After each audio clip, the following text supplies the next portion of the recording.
Eto po pag-usapan natin, ha, napakaimportante nito at kinuha ko yung mismong sinabi ng China. Kasi meron pong lumalabas na balita, meron pong nalalaman ng China, eh. Ang nakakapagtaka, bakit gustong itago? Dahil may kumakalat po na si PRRD ay humingi ng asylum sa China pero hindi pinayagan. Okay? Pakinggan na po muna natin kung ano mismo ang sasabihin ng China. 我愿特别指出，杜特尔特先生赴香 Naintindihan ninyo?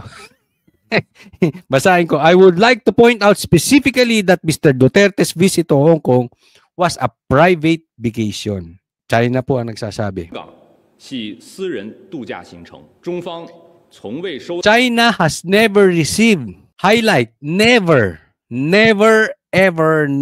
received a so-called application for asylum from the former President Duterte and his family to the Chinese government. Maliwanag. Ang nagbalita nino, News 5. China yung nagsalita. Maliwanag na. Diba? Kasi mayroong kumakalat na si PRRD raw ay nanghingi ng asylum. Hindi po totoo yan. Kasi talagang gustong umuwi ni PRRD. Dahil, naalala nyo yung event nung sa Hong Kong Sunday. Okay? Sabado pa lang nandoon na kami. Actually, Friday night ata yun eh. But hindi ko na maalala exact date. Sabado pa lang, alam na namin na huhulihin na si PRRD. At may mga nagsasabi nga sa kanya, huwag ka nang umuwi kasi ipahuhuli ka at bibit-biting ka na sa ICC. Si PRRD gusto pa ring umuwi.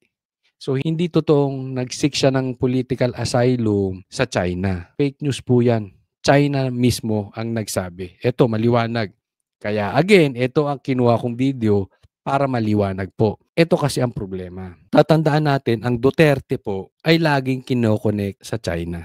Ngayon, ito ay lantarang fake news. Kapag tahimik dito si Claire, pag tahimik dito ang Tricom, pag tahimik dito sila Paduano, Abante, kung sino-sino dyan sa Tricom, na lantaran na fake news po. Actually, parang tinatago pa nga ito na nagpapasahan na sila ngayon eh. Dahil ito, lantarang fake news. Bakit tatahimik kayo? 'Di ba sabi nyo, ayaw nyo ng fake news? Bakit yung mainstream media, lintik na mainstream media yan, binalita yan without checking? Di ba fake news yan? Bakit hindi ninyo imbestigahan, Claire, Tricom, yung mainstream media nagbalita niyan? Pakita nyo nga hindi kayo double standard. Ipakita nyo nga na hindi kayo ipokrito. Pakita nyo hindi lang mga vloggers ang kinakayan-kayanan ninyo. Ipakita nyo pati mainstream media kaya nyo. Kasi sila nagbalita niyan eh, na nag-seek ng asylum, si PRRD sa China. Alam mo, sa taong bayan ito masasabi ko, pilit kasi nilang dinidikit si Tatay Digong sa China. At pag tahimik itong mga ito at hindi sila nagsalita, anything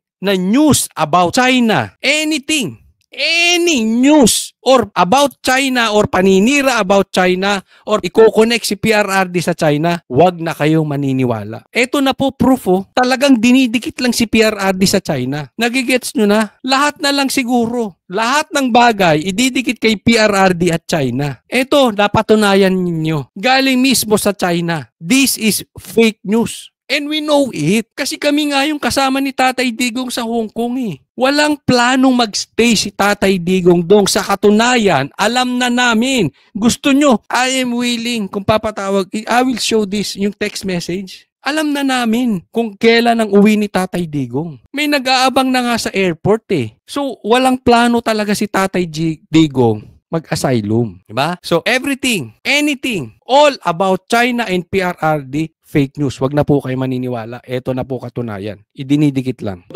所谓杜特尔特前总统及其家人向中国政府寻求庇护的申请。对于某些无中 For those so-called insiders who make things up or have ulterior motives, we hope that media friends, eto nakakahiya, salot eh. Yang mga media, salot. Nakikita nyo lumalabas na balita ngayon sa Netherlands, di ba? Galit na galit. Ha? Panurin nyo. Yung mga kababayan natin doon, na mahal si Tatay Digong, galit sa mainstream media. Napapanood ko eh. Bakit? Siguro nakikita nila, ito mga to, fake to.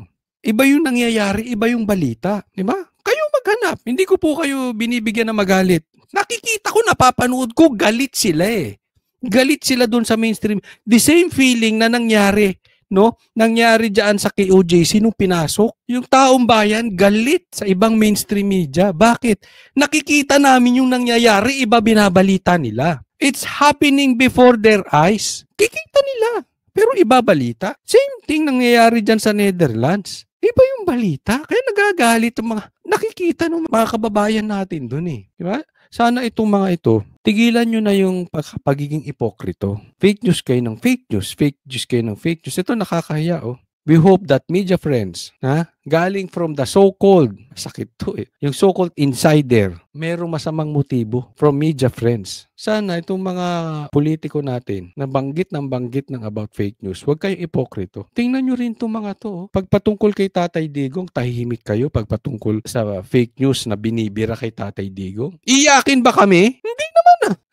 Binabanatan si Tatay Digong. Sumbongero ba kami? Pag binanatan yung amo nyo, fake news. Ito, lantarang fake news. Eh, wala kayong ginagawa. Napaka-ipokrito ninyo. 生有或别有用心的所谓知情人士透露，希望 will carefully make their own judgments and not take any truths from what they are saying. Yan, pinagbabala pa. Mag-iingat kayo sa media. Mag-iingat kayo sa mainstream media. Okay? Gusto nyo ng katotohanan?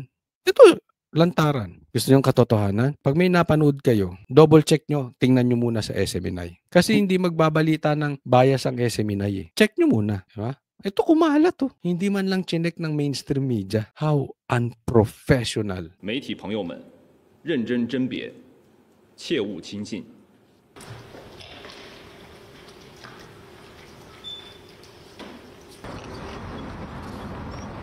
Alam mo, China walang natanggap na asylum application mula kay Duterte, Foreign Ministry spokes. Diba nakakahiya tayo? Nakakahiya tayo, no? Nakakahiya gobyerno natin, nakakahiya yung pulis, kinidnap, nanunood ng tao, ang buong mundo, ang dating presidente, nakakahiya yung media natin, dinadamay pa yung ibang bansa para lang maidikit, no? Wala na akong paniniwalaang balita patungkol kay PRRD at China. Wag na, pati media, walang yagballs. Nakakahiya tayo sa nangyayari ngayon. Pero alam mo, ako'y natutuwa. Someday, ipapahiya, ako naniniwala ako, ipapahiya ni PRRD ang ICC. Kasi this is political. Naniniwala siya na political na itong ICC. At hindi ito talaga korte na para magdi-decide according sa batas. Wala naman silang soberanya sa Pilipinas eh. So maybe this is a blessing in disguise na rin. Andyan si Tatay Digong. Ako naniniwala, pag binarabara niya ang ICC at nasira niya ang credibility ng ICC, even Trump or yung mga kilalang political leaders sasaludo rito kay PRRD. Believe sila dito. You know why? Eto, pasensya na, hindi ko po binabastos si Tatay Digong. But this is reality. May bayag si Tatay Digong. Matanda na pero handang magsakripisyo. Hindi takot, hindi duwag.